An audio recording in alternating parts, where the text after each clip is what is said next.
Hello, I am Arif Irfanullah and this is my final advice video for the June 2018 exam. As usual, I have three major points. The first one has to do with rest. Now, the idea is that you have your exam on Saturday and you know that this is a 3-hour exam.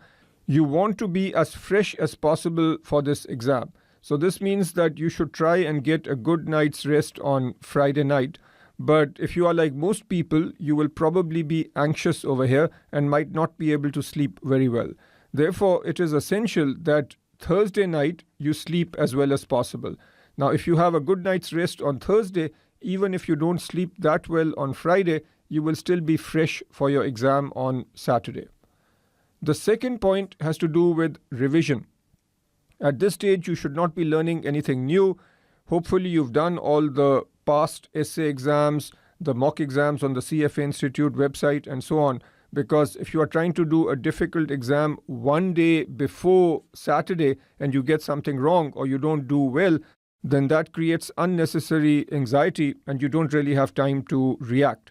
So the best thing to do at this point is to go over the questions that you've done in the past, to go over your mistakes. Make sure you learn from your mistakes so that you don't make the same mistakes on exam day. Also, make sure you know your formulas and your facts really well because there will be several questions on the exam where you will have to use those facts and formulas. So if you know those facts and formulas well, then many questions on exam day become relatively easy. The third point has to do with managing your time. Now, this is particularly important at level 3. I have seen many candidates over the years who had no issue with time at level 1 or level 2. But at level 3, with the essay exam, they struggled. So you need to be careful about this, especially if you are taking the level 3 exam for the first time. With every question, there will be an allocated amount of time. You need to be aware of that time and do everything possible to stick to those time limits. One of the most senseless things to do would be to spend too much time on a few questions and then leave out some other questions totally. You must attempt every single question and give every question its due time. And for every question, you need to write down something sensible. Even if you are not sure of the right answer, at least say something.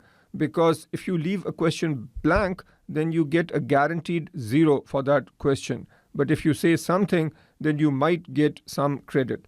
So make sure you manage your time well. Now, if you've not done so already, you can listen to my advice videos on taking the level 3 exam. There I give some suggestions on how to manage time. And also on the CFA Institute website, there are tips on taking the essay exam. Make sure you go over those tips also. So that is it for now. Best of luck on your exam. This is your final major hurdle. I hope you clear this hurdle and get your charter. All the best.